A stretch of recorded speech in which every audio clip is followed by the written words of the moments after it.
Audio Jungle.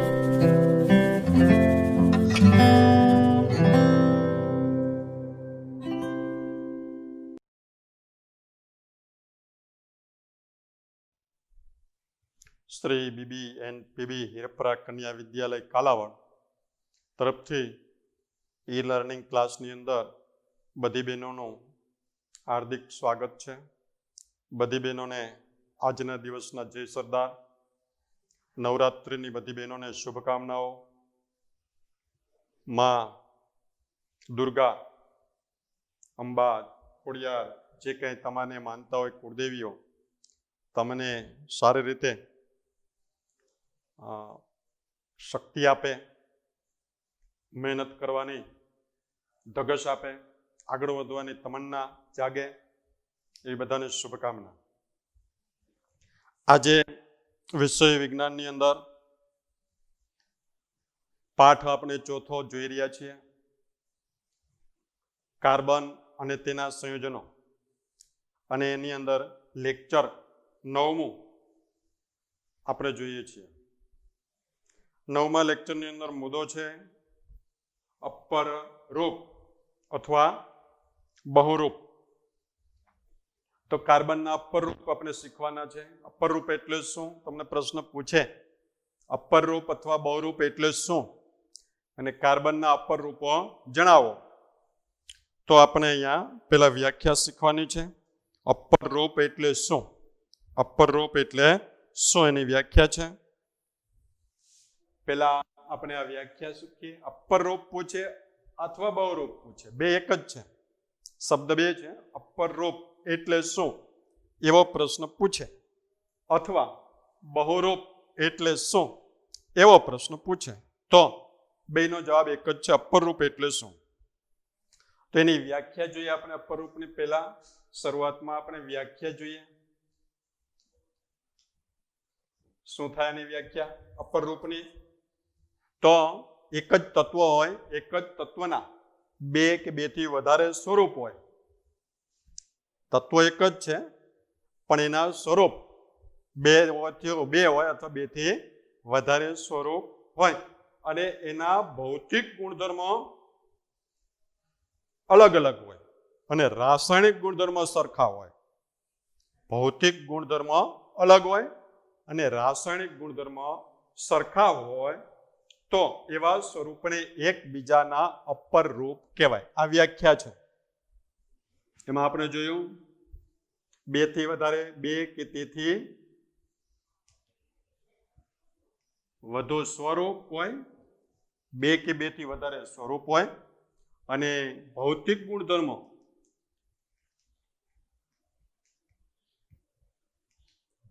ગુણધર્મો કેવા હોય? જુદા જુદા.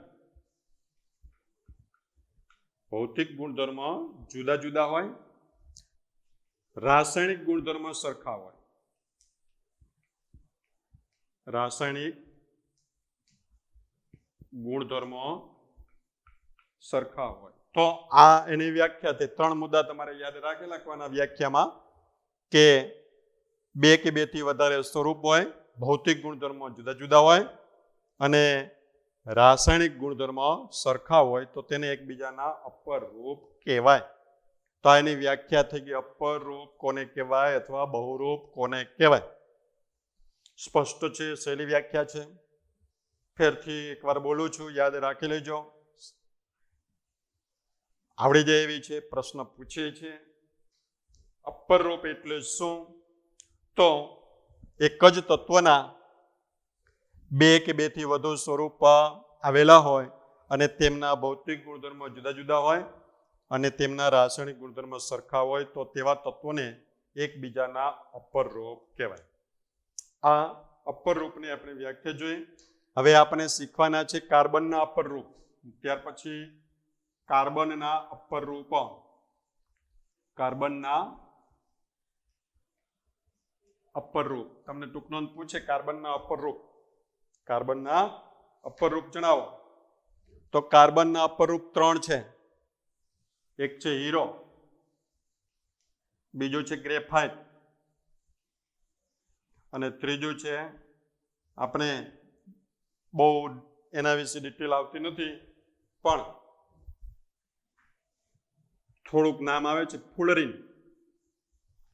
આ 3 કાર્બનના અપરૂપ છે, યાદ રાખવાના. કાર્બનના અપરૂપ ક્યાં ક્યાં છે? કાર્બનના અપરૂપ ક્યાં ક્યાં છે?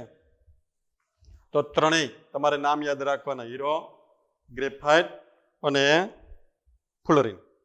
તો આપણે અત્યારે હીરા વિશે જોઈએ, ગ્રેફાઇટ વિશે, થોડુંક ફ્લોરિન વિશે આપેલું છે. હવે તમને ઘણીવાર કાર્બનના અપરૂપોના નામ જણાવી કોઈ પણ એક વિશે વર્ણન કરો આવો પ્રશ્ન પૂછે, અથવા હીરા વિશે કાર્બન અપરૂપ એટલે શું, કાર્બનનું અપરૂપ હીરો સમજાવો, અથવા હીરો અને ગ્રેફાઇટનો તફાવત આપો, હીરો અને ગ્રેફાઇટનો તફાવત આપો, આવા પ્રશ્નો પૂછે છે. ગુણધર્મો, તો પહેલા આપણે અપરૂપ જોઈએ હીરો. હીરા વિશે આપણે જોઈએ અપરૂપ, કાર્બનનું અપરૂપ, એના વિશે આપણે જોઈએ. તો અહીંયા હીરા વિશે જોઈએ તો હીરાની અંદર શું હોય? એની રચના. હીરાની અંદર એનું રચના અથવા બંધારણ જોવાનું છે. પહેલા હીરાનું બંધારણ કેવું હોય? તો હીરાની અંદર કાર્બનનો છે, આખો કાર્બનનો જ છે હીરો, પણ એમાં એક કાર્બન પરમાણુ છે હીરાનો બીજા 4 કાર્બન પરમાણુ સાથે જોડાયેલો હોય. હીરાનો એક કાર્બન પરમાણુ બીજા 4 કાર્બન પરમાણુ સાથે જોડાયેલો હોય. એટલે એની રચના તમે જુઓ તો આ રીતે થાય. આ એક કાર્બન પરમાણુ છે, હીરાનો એક કાર્બન પરમાણુ બીજા 4 કાર્બન પરમાણુ સાથે જોડાયેલો હોય. એટલે માની લ્યો કે એક અહીંયા જોડાયેલો હોય, એક આમ જોડાયેલો હોય, એક આ 3 થયા, એક 4 થયા, આ રીતે જોડાયેલો હોય. આ એક કાર્બન પરમાણુ બીજા અહીંયા 4 કાર્બન પરમાણુ સાથે જોડાયેલો હોય. આ એક છે, બીજા 4 હારે જોડાય. એ જ રીતે આ કાર્બન પરમાણુ છે, બીજા 4 હારે જોડાય. એક આમ હારે જોડાય, આવી રીતે 4 કાર્બન પરમાણુ સાથે જોડાય. આ કાર્બન એક અહીંયા જોડાનો, એક અહીંયા જોડાય, એક અહીંયા જોડાય, એક અહીંયા જોડાય. આ કાર્બન પરમાણુ છે, બીજા 4 હારે જોડાય. આ રીતે બીજા 4 કાર્બન પરમાણુ સાથે જોડાયેલો હોય હીરો. આ એક કાર્બન પરમાણુ બીજા 4 કાર્બન હારે જોડાય. તો આ આખી હીરાની રચના થાય, બંધારણ થાય કે કાર્બનનો એક પરમાણુ બીજા 4 કાર્બન પરમાણુ આ છે બધા જ રીતે હોય. કાર્બનનો એક પરમાણુ છે, બીજા 4 હારે જોડાયેલો હોય. આ કાર્બનનો પરમાણુ છે C. તો આ હીરાની રચના થાય. હીરાની રચના આ પ્રકારની હોય કે કાર્બનનો એક પરમાણુ બીજા 4 કાર્બન સાથે જોડાયેલો હોય. કાર્બનનો એક પરમાણુ છે, બીજા 4 પરમાણુ સાથે જોડાયેલ હોય. તો આ એને બંધારણ છે, આ એનું બંધારણ છે, આ એની રચના છે. હવે અહીંયા સખત બંધ બનાવે છે. બંધ એનો સખત હોય, સખત બંધ બનાવે અને એની રચના છે ચતુષ્ફલકીય એની રચના બને. આ રચનાને ચતુષ્ફલકીય રચના કહેવાય. કેવી રચના બને? સખત બંધ બને. સખત બંધથી ચતુષ્ફલકીય રચના, ચતુષ્ફલકીય રચના બને. તો આ રીતે એનું બંધારણ છે હીરાનું બંધારણ.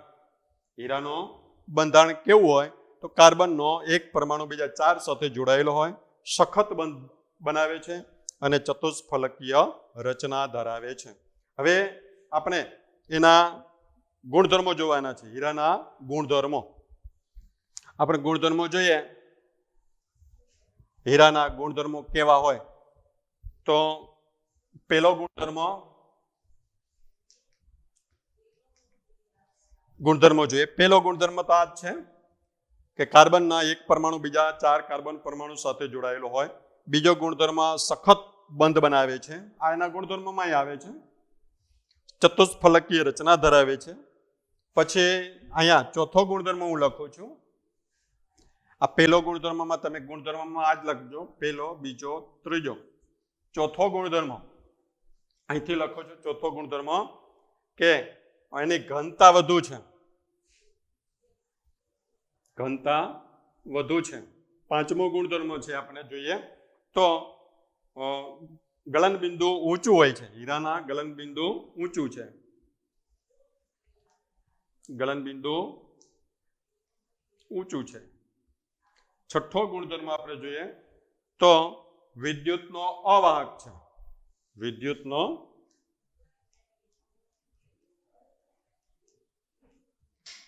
અવાહક છે અને પારદર્શકતાનો ગુણધર્મ ધરાવે છે. પારદર્શક હોય છે.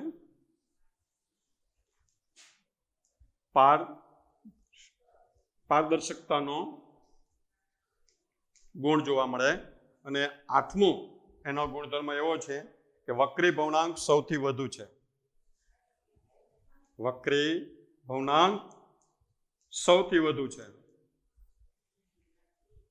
તો આ એના ગુણધર્મો થઈ ગયા. હીરાના ગુણધર્મો. તમને પ્રશ્ન હીરાની ટૂંકનોંધ પૂછે, હીરા વિશેની ટૂંકનોંધ, તો બંધારણ આપણે જોયું, આ એની રચના જોઈ, એના ગુણધર્મો જોયા. હવે આપણે જોઈએ ગ્રેફાઇટ. બીજો હતો અપરરૂપ, કાર્બનનું અપરરૂપ ગ્રેફાઇટ. તો ગ્રેફાઇટમાં આપણે જોઈએ એનું બંધારણ. હીરાને બદલે અત્યારે બીજું જોઈએ ગ્રેફાઇટ. તો ગ્રેફાઇટની અંદર શું હોય છે? તો ગ્રેફાઇટમાં આપણે જોઈએ તો કાર્બનનો એક પરમાણુ બીજા 4 નહીં, ગ્રેફાઇટમાં બીજા 3 સાથે જોડાયેલો હોય. 4 ને બદલે આમાં 3 હોય. બરોબર? 4 ને બદલે અહીંયા ગ્રેફાઇટની અંદર કાર્બનનો એક પરમાણુ બીજા 3 કાર્બન પરમાણુ સાથે જોડાયેલો હોય છે. હવે એક આ રીતે હોય છે. આપણે રચના એની જોઈએ તો કાર્બનનો એક પરમાણુ છે અહીંયા, કાર્બનનો પરમાણુ, તો બીજા આપણે કીધું 3 સાથે જોડાયેલો હોય. આ રીતે જોડાયેલો હોય. કાર્બનનો એક પરમાણુ બીજા 3 સાથે જોડાયેલો હોય. આ 1, 2 અને 3 આ રીતે જોડાયેલો હોય. આ કાર્બન પરમાણુ છે બીજા 3 સાથે જોડાયેલો હોય. એક અહીંયા,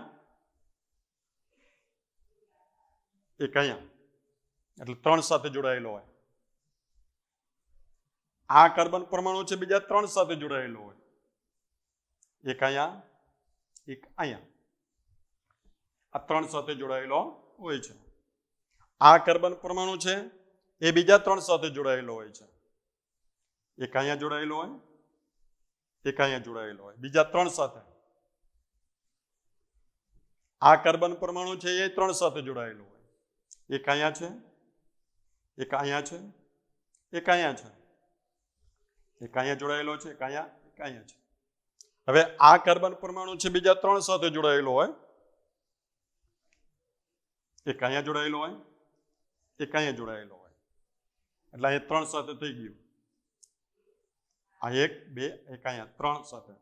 આ કાર્બન પરમાણુ બીજા 3 સાથે જોડાયેલો હોય. એક અહીંયા, એક અહીંયા, એક અહીંયા, એટલે 3 સાથે આ કાર્બન પરમાણુ થઈ ગયો. આ કાર્બન પરમાણુ બીજા 3 સાથે જોડાયેલો હોય. એક અહીંયા, એક અહીંયા. આ કાર્બન પરમાણુ 3 સાથે જોડાય. એક અહીંયા જોડાય, એક અહીંયા જોડાય. આ કાર્બન પરમાણુ બીજા 3 સાથે જોડાય. એક આવી. તો આખી આવી જાળી જેવી રચના ગ્રેફાઇટમાં આ રીતે રચના જોવા મળે છે. ગ્રેફાઇટની અંદર આ રચના જોવા મળે છે અને આ રચનાને કહેવાય ષટકોણીય રચના. ગ્રેફાઇટની અંદર કેવી રચના બને છે? ષટકોણીય રચના બને છે. તો આ રીતે આપણે બંધારણ ગ્રેફાઇટનું જોયું કે કાર્બન એક પરમાણુ બીજા 3 કાર્બન પરમાણુ સાથે જોડાયેલો હોય છે અને એની રચના કેવી છે? ષટકોણીય, ચતુષ્ફલકીય નહીં, સખત બંધ નહીં. આનો બંધ નરમ બને છે. એનો બંધ કેવો બને છે? નરમ બંધ બને. અને એની રચના છે એ આપણે જોયું કેવી બને છે? ષટકોણીય રચના. કેવી બને છે? ષટકોણીય, ષટકોણીય રચના બને છે. તો આ રીતે ગ્રેફાઇટનું બંધારણ છે. ગુણધર્મો ગ્રેફાઇટના તો આ 3 ગુણધર્મો આ છે. ઘનતા ઓછી હોય છે, હીરા કરતાં ઓછી. અહીં ઘનતા હીરા કરતા ઓછી છે, ગલનબિંદુ પણ નીચું છે. હીરા કરતા વિદ્યુતનો સુવાહક છે. જો અહીંયા અવાહક હતો, આ ગ્રેફાઇટ છે વિદ્યુતનો સુવાહક છે, પારદર્શકતાનો ગુણ ધરાવતું નથી. તો આ રીતે એના ગુણધર્મો તમારે લખવાના છે. ગ્રેફાઇટના ગુણધર્મો તમને પૂછે ગ્રેફાઇટ તો કાર્બનનો એક પરમાણુ બીજા 3 કાર્બન સાથે જોડાયેલો હોય, નરમ બંધ બનાવે છે, ષટકોણીય રચના છે, ઘનતા હીરા કરતા ઓછી છે, ગલનબિંદુ નીચું છે, વિદ્યુતનો સુવાહક છે. હવે તફાવત તમને હીરા અને ગ્રેફાઇટનો પૂછે તો અહીંયા 6 મુદ્દા તફાવતના પણ તમે જે ગુણધર્મો લખ્યા છે એના એ મુદ્દા તફાવતમાં લખવાના હોય, હીરાના હીરા બાજુ, ગ્રેફાઇટના ગ્રેફાઇટ બાજુ. અને હવે છેલ્લે એનો એક મુદ્દો છે ત્રીજો, ફુલરિંગ. ફુલરિંગ 3 આપણે બહુરૂપ જોયા હતા કાર્બનના, હીરો, ગ્રેફાઇટ અને ફુલરિન. તો ફુલરિન શું છે? તો ફુલરિન વિશે બહુ ડિટેલમાં નથી, ખાલી નામ જ આપ્યું છે અને એની શોધ આપી છે અમેરિકન એક વૈજ્ઞાનિક છે, આર્કિટેક્ચર બકમિન્સ્ટર ફુલર, એને આની શોધ કરી છે. અને ફૂટબોલના આકારની એની રચના છે, ફૂટબોલનો દડો હોય એવો ગોળ, અને એમાં C60 કાર્બનના અણુ 60 અણુ જોડાયેલા હોય છે. આ C60 આવી રચના હોય છે. કાર્બન છે, આમાં એક કાર્બન સાથે કેમ અહીંયા 3 જોડાય, કાર્બનના 60 કાર્બન ભેગા થઈ અને ફ્લોરિનની રચના બને છે. તો અહીંયા આપણે એક પ્રશ્ન જોયો, અપરૂપ એટલે શું એની વ્યાખ્યા જોઈએ. ત્યાર પછી કાર્બનના 3 અપરૂપ જોયા, હીરો, ગ્રેફાઇટ, ફ્લોરિન. હીરા વિશે જોયું, ગ્રેફાઇટ વિશે જોયું અને ફ્લોરિન વિશે થોડુંક જોયું. તો અહીંયા આપણે આ લેક્ચર પૂરો કરીએ છીએ. અસ્તુ.